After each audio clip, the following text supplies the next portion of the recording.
Hi, my name is Derek Kozel, MW0LNA K0ZEL. I'm the principal investigator with the GNU Radio project. This is one of several of our leadership roles, and we also have Samantha here, who is another member of the GNU Radio leadership team.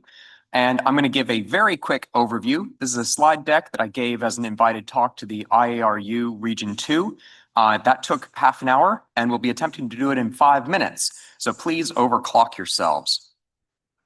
What is GNU Radio? Hopefully this is not a surprising piece to anyone here in the room, but GNU Radio is a framework for building software-defined radio applications, or really any form of digital signal processing.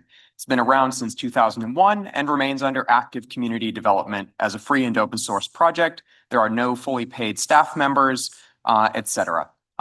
We are present online. Please come and join us, and there's links at the end of this. What we see on the far left-hand side is GNU Radio Companion, our graphical environment where you can click and drag from a library of digital signal processing operations, connect them together, configure a couple of parameters, hit run, and completely scramble the airwaves. Or maybe you have IP400 coming out the other end, depending on what you've put down. This is the brief history. I'm not going to go over it, but the slides hopefully will be available afterwards, or you can pause the video if you're watching the recording. But basically, we've continued to be actively developed since 2001. I will harp upon one of the early points, which is that this was funded out of the amateur radio community by John Gilmore. It was developed by Eric Blossom as the first developer. He's a ham. And some of the first pieces of hardware came out of the amateur radio community as well. Matt Edis, N2MJI, put up this post in 2001 saying somebody should build a software-defined radio for the ham market. And then a couple of months later said, nobody built it, so I'm going to, which I think is absolutely the amateur radio spirit. Since then, we've had literally tens of thousands of academic papers, news articles, journals, etc., individual blog posts, GitHub projects using GNU Radio to implement novel forms of signal processing and radio applications. The one I want to harp on most here is this high-speed modem for QO100. This was developed by Daniel Estevez, EA4GPZ, just as a personal experiment, making use of this invaluable resource that we have in orbit. And he was able to do 2500 baud APSK out over the modem, over the air, through the satellite and back down, entirely developed using some custom blocks and the pieces you see at the bottom. So this is what a practical GNU Radio flow graph looks like, at least on the transmit side. On the receive side, Meshtastic has been mentioned a number of times, so I couldn't not throw that in. Here we have an option to actually decode 2 different Meshtastic modulations simultaneously, something that the hardware will not do. So if you have a software-defined radio, the actual full flow graph here extends several screens high and will decode about a dozen different Meshtastic modes simultaneously. You can imagine many other applications where you're taking a wideband signal and decoding it in multiple different fashions. This gets a little clustered, but if you dig into it a little bit, each individual piece is fairly intelligible. We have a variety of challenges published up online. I highly recommend taking a look at ctf.gnuradio.org. This is Capture the Flag, a set of challenges which start at the beginning level and go all the way up to things that challenge PhDs. One that we can see here is actually an APRS-based Wordle.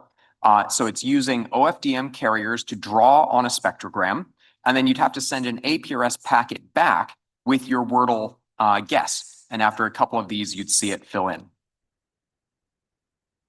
This photo I kind of include as an example of where we're seeing what I like to call unlicensed amateur radio. There's a huge number of people experimenting with GNU Radio and other technologies in the radio space, and not all of them are license holders. So welcome to another bigger part of our community. Amateur radio is thriving absolutely, both in terms of licensed numbers and in the unlicensed side of the hobby. Here we can see examples of more software-defined radios that have been built into conference badges and other things like that. Kind of on the serious note, this is a particle accelerator which is being built in Germany. It's called FAIR, the Facility for Anti-Proton and Ion Research.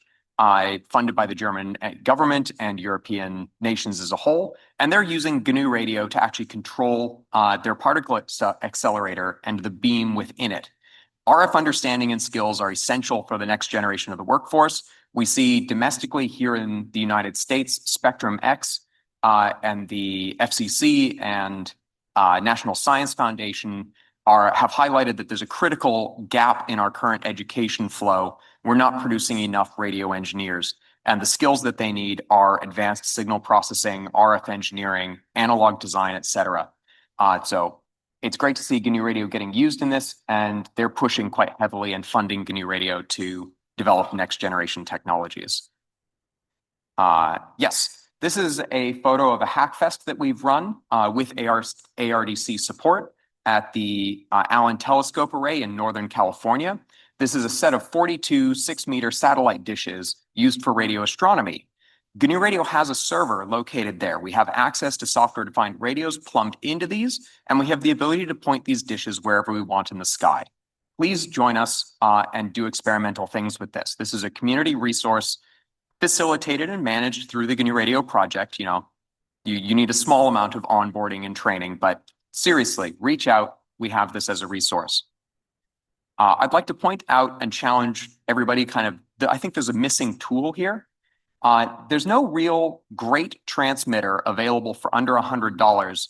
This is kind of fading away now. There are some options, but that compete with the RTL SDR in terms of an educational tool on the transmit side. You can get one of these and receive. I highly encourage that if you haven't done this, please do. $25, 25 euros, pick your currency. You can get something that will receive pretty much from DC to 2 gigahertz. Not very well, but more than enough to learn with. We have a whole bunch of tutorials, blog posts, and videos online. Join us where we have a Discord server.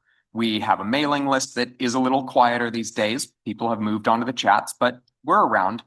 Reddit, Stack Overflow, there's a good community that's quite accessible. There's a bunch of online pieces, and I'm imagining I'm running out of time. We see GNU Radio getting taught by students within classrooms. This is the Cardiff University Amateur Radio Society, but it's quite popular in a number of venues. I know that I'm rolling on at quite the speed, but hopefully I have another minute. We were funded by ARDC. We received a grant a couple of years ago that we have admittedly been kind of creeping along with. We've hit some stumbling blocks, and we won't end up delivering on quite everything, I suspect. But we have been able to improve our tutorials and a bunch of our documentation and examples. That's been great.